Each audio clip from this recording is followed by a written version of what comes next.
Sir ಈ ಸಾರಿ ಅದಕ್ಕಿಂತ ಮಿಗಿಲ ಬರುವಂಥ ಸನ್ನಿವೇಶ ಇದೆ.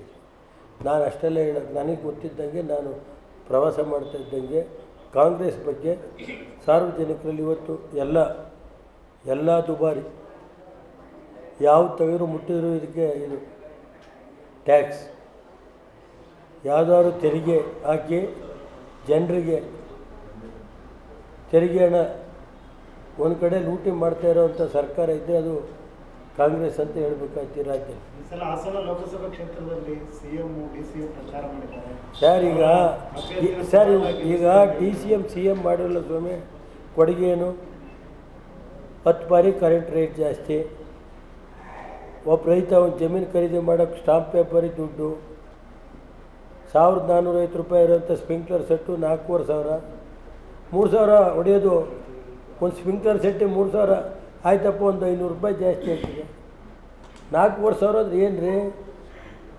ರೈತರು ಒಂದು ಕಡೆ ರೈತರು ಮನೆ ಬಿಡ್ತಾಯಿಲ್ಲ, ಒಂದು ಕಡೆ ತೆರಿಗೆ ಸ್ಟಾಂಪ್ 10 ರೂಪಾಯಿ ಇರೋ ಸ್ಟಾಂಪ್ 100 ಐತೆ, 100 ರೂಪಾಯಿ ಇರೋ ಸ್ಟಾಂಪ್ 1000.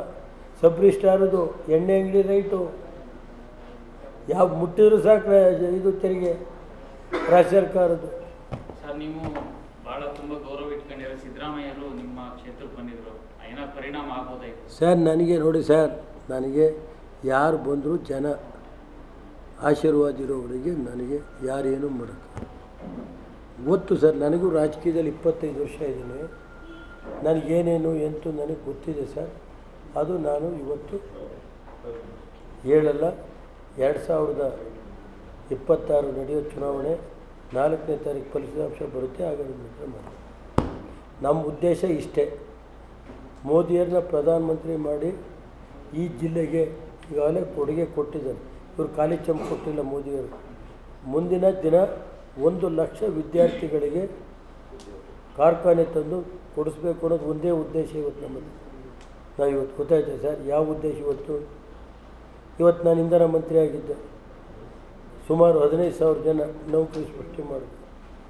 ಇಡೀ ರಾಜ್ಯದ ಜನಕ್ಕೆ ಕೊಟ್ಟಿದ್ದೀವಿ ನಾವು. 15,000 ಜನ, 2,500 ಜನ ನಮ್ಮ ಅಂಗವಿಕಲರಿಗೆ ಕೊಟ್ಟಿದ್ದೀವಿ.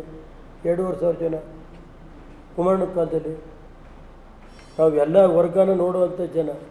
ಇವತ್ತು ಇಡೀ ದೇಶ ಕಾಂಗ್ರೆಸ್ 10 ವರ್ಷ ಬೇಕಾ ಯಾವ ಮಗ ಬಿಟ್ಟು ಮಹಿಳೆಯರು ಓಟ್ ಕೇಳ್ತಾರೆ? ಇವರು ಮಾನ ಮರ್ಯಾದೆ ಇದ್ದರೆ ಮಹಿಳೆಯರು ಓಟ್ ಕೇಳ್ತಾರೆ.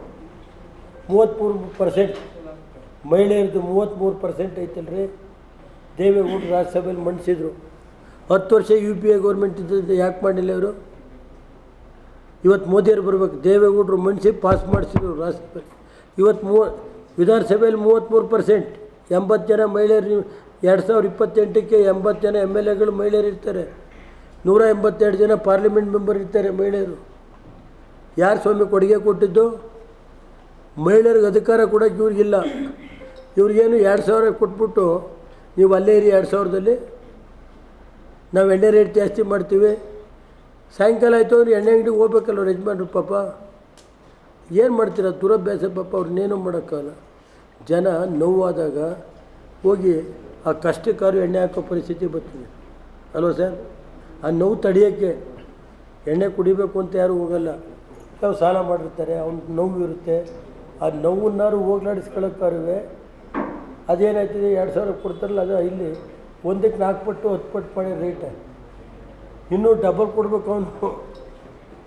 ಕುಮಾರಣ್ಣ ಏನು ಮಾಡಿದ್ರು? 12 ರೂಪಾಯಿ ಕ್ವಾರ್ಟ್ರ್ ಇತ್ತು. ಶರಾಬ್ನ ಹೆಣ್ಮಕ್ಳು ಹೇಳಿದ್ರು ಅಂತ ಶರಾಬ್ ತೆಗ್ದಾಯಿತು. ಲಾಟ್ರಿ ತೆಗೆದ್ರು ಕುಮಾರಣ್ಣ. ಇವ್ರೇನು ಮಾಡಿದ್ರೆ? ಒಂದು ಕ್ವಾರ್ಟ್ರ್ 100 ರೂಪಾಯಿ ಐತಿ. ಈಗ 100, 150. ಯಾವ ಕ್ವಾರ್ಟ್ರ್ ತಗೋತೀನಿ ಅಂದರು. ಅಷ್ಟೇ ಸರ್. ನಾನು ಇಷ್ಟೇ, ನಮ್ಮ ಎಲ್ಲ ಪತ್ರಿಕಾ ಸ್ನೇಹಿತರು ಕಳೆದ 15 ದಿವಸದಿಂದ ಚುನಾವಣೆಯಲ್ಲಿ ನೀವು ಪೂರ್ಣ ಸಹಕಾರ ಕೊಟ್ಟಿರೋ ಜಿಲ್ಲೆಯಲ್ಲಿ. ಇವತ್ತು ಜಿಲ್ಲೆ ಜನ ದೇವೇಗೌಡರನ್ನ 60 ವರ್ಷ ಉಳಿಸಿದ್ದೀರಿ, ನಮ್ಮ ಪಕ್ಷ ಉಳಿಸಿದ್ದೀರಿ.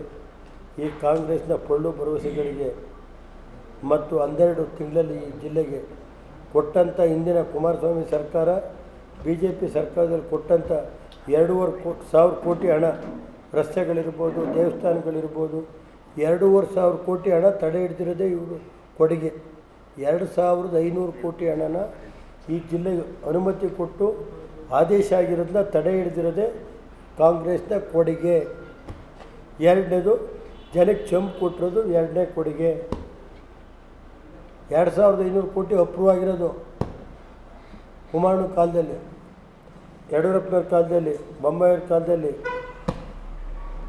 ಅಷ್ಟೇ ಪತ್ರಿಕೆ ಎಲ್ಲ ಸ್ನೇಹಿತರಿಗೆ ಹೊಂದಿಸಿ ನನ್ನ 2 ಮಾತು ಮುಗಿಸ್ತೀನಿ. ಸರ್, ಈಗ ಹಾಸನದಲ್ಲಿ ಒಂದು ಸಕಾರಾತ್ಮಕವಾಗಿ ರಾಜಕೀಯ ನಡೀತಾ ಇತ್ತು, ಬಟ್ ಈ ಸಲ ಅಪಪ್ರಚಾರ ಮಾಡೋಕ್ಕೆ ಬೇರೆ ಬೇರೆ ತಂತ್ರಗಳು ಉಪಯೋಗಿಸ್ತಾ ಇದ್ದಾರೆ. ನೋಡಪ್ಪ, ನಾನು ಅದಕ್ಕೆಲ್ಲ ತಲೆ ಕೆಡಿಸ್ಕೊಳಕ್ಕೆ ಹೋದ. ಇದೆಲ್ಲ ಇವತ್ತಲ್ಲ, ದೇವೇಗೌಡರು ಕುಟುಂಬಕ್ಕೆ ಕಳೆದ 30-40 ವರ್ಷದಿಂದ ಇವೆಲ್ಲ ಚುನಾವಣೆ ಸಂದರ್ಭದಲ್ಲಿ ಇವೆಲ್ಲ ಮಾಡ್ತಾರೆ. ಅದಕ್ಕೆಲ್ಲ ತಲೆಗೆ ನಾನು ಇವೆಲ್ಲ ರಿಯಾಕ್ಟ್ ಮಾಡಿ ಅದೆಲ್ಲ ಇದಕ್ಕೆ ಬಿಡ್ತೀನಿ ಜನತೆಗೆ. ಬೆಂಗಳೂರಿನಿಂದ ಮಂಗಳೂರುವರೆಗೆ, ಬೀದರ್ನಿಂದ ಚಾಮರಾಜನಗರದವರೆಗೆ ನಿಮ್ಮ ಸುದ್ದಿ ನಿಮ್ಮದೇ ಭಾಷೆಯಲ್ಲಿ. ಕರ್ನಾಟಕ ತಕ್.